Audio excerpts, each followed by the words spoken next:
Welcome to Muddy River News this week. I'm Bob Goff. My guest today is Adams County Board Chairman Bret Austin. Welcome. Thank you, Bob. I went to a county board meeting this week, and a city council meeting broke out. Yeah. You actually had their people were there talking. It was a couple of hours long. Yeah, that was interesting. Solar farms are a very hot topic, and it sounds like we're getting the first of many coming soon. Yeah, we have 3 more applications in process right now. Every single one of them is about 500-page book. It's like a war and peace novel to read through it. And yeah, we're going to have this continual system of this, and I know it's gotten pretty controversial, and I definitely understand the reasons why. So. And the county board's hands are really tied because of the state law that went into effect in 2023. Correct. As far as final approval and jurisdiction over whether it gets constructed or not, yes. There are some levers that we have, and we instituted every single one of them that we could, not to be totally anti-solar. We didn't do it because of that, because I think there's some very good applications, and I think county board members would agree with that. But to put into place as many vetting loops that we could. And so we have done those, and we have done the maximum of what I think we can do in terms of being under that state statute to really at least get the conversation out there. And there's going to be another public hearing coming up next month for the one going in off of Ghost Hollow Road, correct? Correct. Mm-hmm. And is that one roughly size-wise same, bigger? It's bigger. It's a bigger one? It's bigger, and I would hate to, misspeak on this, but I will say I have a general sense that it's less controversial because it's geography-based. It's close to residential. It's farther away from other people's houses than the Ursa one, correct? It is. There are a couple properties that I think will have some issues with it, and we'll try to go through this whole same process, and maybe there's some alterations. It's also a solar farm that's bigger, but on a bigger piece of land. Mm-hmm. So there might be some adjustments that could be made there. But the state law doesn't only impact solar, it also impacts wind. Correct. And correct me if I'm wrong, do we have any wind turbines in Adams County right now?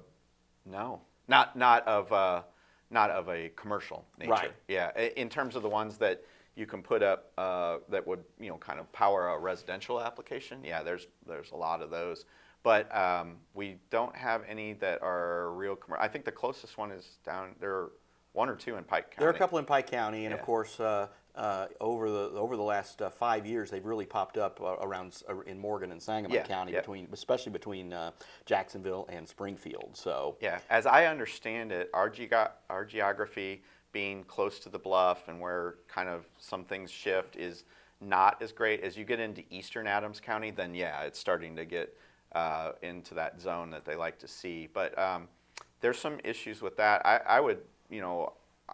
A personal opinion would be that wind turbines are definitely more intrusive than a solar farm. Sure. If you're ranking these things, mm-hmm.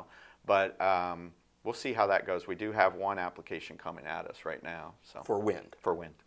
Okay. Well, yeah. So again, that's going to be coming up, and again, it's and I know in our comments and people speaking out on that, it was again, you just have to understand the fact that the state has taken this action to make it make renewables more friendly. And again, I've always felt that renewables are a great secondary option, but in the end, it's going to be a long time before we're away from carbon-based power. Yeah, and there's already some discussion going on right now through this summer. A lot of these power aggregation programs have been falling apart. You've seen the city go back and forth on theirs. Realistically, Ameren's straight base rate is lower than a lot of the aggregation rates right now. So that's going to fluctuate. And then what's happened with the solar is it's not contributing back as much to the grid as was previously expected. Sure. So then in those peak times, if you combine lower output, say long periods of cloudiness or rainfall or things like that, and at those peak times, there's going to be a lot of people seeing some pretty sizable rate increases this summer during those peak hour rates. So. Yeah, so again, be watching for that, and you might kick your thermostat up a couple of notches for the air conditioning. Yes. So moving on to a couple of other topics, we are about to have yet another road closed in and around Quincy, and that would be South 48th south of State, correct? South 48th south of State. Number one priority is to replace a very large-sized drainage culvert just I don't know, maybe 500-600 feet south of that intersection. And that's it starts next week, right? Or in the next couple of weeks? 2 weeks. Yeah. Okay. And how long is that road going to be closed? It would be the better part of 3 months. Okay, so again, if you're going to head out, if you're living on the south end of town like I do, this is mostly for my wife, you're going to have to take some of the cut through. You're not going to be able to go that way. So figure out a new way to get to TJ Maxx, honey. So. Harrison to go west, and I'm not quite sure to go farther east. It might even be beneficial to just go ahead and go out to the interstate and loop around. We'll probably do St. Anthony's Road. Yep. I would imagine that'd be the way It's for a good us to go cut-through. from where we are. So yeah. So and of course, everybody thinks this is just this is opening the door for the roundabout to return. Mm-hmm. True or false? Absolutely true. We snuck it in on you. No, it's not true. There's no roundabout planned. As a traffic control device, those have their purposes. So do stop signs, so do stoplights. We've talked about that. We've beat that one around. To say that there would never be a roundabout at this intersection, I don't know what the future holds, but it's not in the plans right now. We punted a little bit, city, county. We all have to draw back. We looked at what our budgets are. We are doing exactly what the county proposed to do before the roundabout discussion ever came around. Mm-hmm. The reason the roundabout discussion even happened was, is this an opportunity to partner at this point? If you're already doing this work and we know there's utility work in the intersection and we own 2 corners and you own 2 corners, is this time to partner? Maybe that discussion got past the point where it made sense financially. That's fine. We've all backed off of that. So the county is back to the south leg from the line of the intersection. We're not doing anything in the intersection just yet, and going as far as we can with the budget money that we have. And you're going to be the chairman or you're going to be on the county board for about another year and a half. Mm-hmm. So after that, then it's somebody else's problem, right? 18 more meetings, not that I'm counting, but 18 more meetings. No, but I mean, I want to, all joking aside, I want to finish this project out very strongly.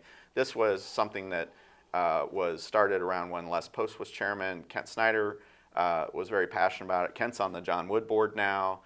He's still very passionate about this project. And it was our obligation from the start to do this so that we could find a pathway to linking up to where kind of a new city edge boundary is going to be. And you see the development going that way. So we owe it to the joint agreement to do this. We are going to do it. And if we can add and invest to it, we're going to do it. We are looking at a grant program through the state. I hope that we can get that through IDOT, and then that would allow us to take sidewalk / bike path and some of the road widening even farther south than we're doing right now. A quick sidebar, you mentioned funding earlier. Has the county experienced anything with everything that's going on the national level? I mean, I know you guys get some federal funding, but not a ton. Have you seen anything in that's affected county budgets yet? Not yet. I think I'd be most worried around the areas of public health departments. That is a very straightforward trickle through from federal to state. I mean, it's a pretty streamlined process. It almost is federal to county, mm-hmm. Almost. But that would be one that I would see. Federal dollars and state dollars in terms of highways and infrastructure is not. State has large control over that. Right. Most of the MFT funds come as a reimbursement pass through from motor fuel tax, based on our population, geography size. So I don't see too much. Public health, probably that is the one area where we'll continue to monitor that, and then some grant-based things, maybe around some legislative and judicial stuff, possibly, but that's pretty state-controlled too. Mostly where it comes into like reimbursement for judicial kind of positions and salaries. So we'll see how that goes. You also had a new member join the board, and you've had a few retirements and such over the last, and of course we had the election. Looks like you've settled in now. John Gunther's the latest board member. Looks like you're locked in at 21 for a while now. Yeah, I think so. I hope so. I think definitely all the way to the November 2026 election, barring anybody having a change in residence or family or health issues or something like that. I mean, those are never able to be predicted, but I do think that we've got a pretty strong group. Both replacements are passionate about being on the board. They put their names forward. The first one, my first appointment process, they had some bumps here or there, but we really quickly pulled together on that and created a process that kind of is going to become part of our county procedures now, and we followed that for this second appointment. I think it was unanimous. I think we worked together very well on that. Yeah, it really seemed to be the case. And again, John has, with his background with the working for the USDA, it seems like that is a good fit for a lot of what's have to go on. I also, you did have the vote that came up on the solar farms. Sure. And you had that vacancy, and I like the fact that you sort of said, hey, let's have this discussion and this vote first before we throw you right on top of a fire here, fella. And it's really not fair. I mean, for a guy to have to like, hey, here's your first meeting, vote on something that's probably gonna make all your neighbors mad. Yeah. So yeah, I thought that was a good piece of politics, for lack of a better term. Well, sometimes I don't consider myself a career politician. I know other people might think that some days, but sometimes the procedural aspect of it, I want to respect that. My first vote that I took on the county board, or had on the county board, was voting for a tax levy of a budget I had never seen and not approved. Because that's what happens. That's what happens, yeah. You're elected in November, the budget's pretty much done and voted on, and your first vote is a tax levy. And I was like, what do I do with this? It's the we talked about this on Club Money the other day, and I think we talked about it with Linda. Is the fact that Linda Moore gets elected, and you're saddled with this budget that you inherit, and then the county board is really the same way. Even though there's usually not, I mean, there's some turnover, but you're never going to have a huge turnover on the county board most years. So, but yeah, you're a newbie county board member, and you're sitting down going, okay, I got to vote for what? And especially if it's a tax increase, then it's going to be like, my first vote's got to be for a tax hike. Well, what I do this for? And the beginning of mine wasn't even an election. I was appointed. Oh, I was like, could you have made a different month to appoint me than the month you vote on a tax levy on a budget I've never voted on? Come on, man. Why December, right? So, so it was interesting, and I did that. Hopefully, everyone understood why to do that. It wasn't. I had heard some rumblings already. It was like to play with the numbers for the Ursa solar power. It wasn't. It was to be respectful to a person who's coming into something, needing to learn, and no reason to be in a contentious vote right out of the gate over something that he wasn't even there to discuss. No, so, not at all. And we had a couple other things going on that day too, with some large dollar amounts with bonding and some things.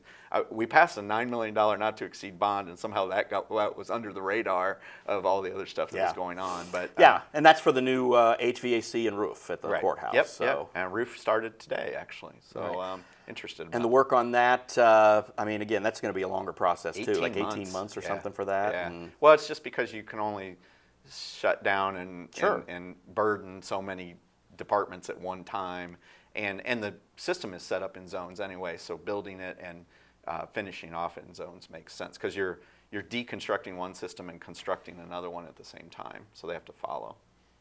All right. Well, thanks again for stopping by. Glad we could have the discussion and get caught up, and I'm sure we'll have another one of these soon. All right. Thanks, Bob. That's all the time we have for now. I'm Bob Goff. Have a great week.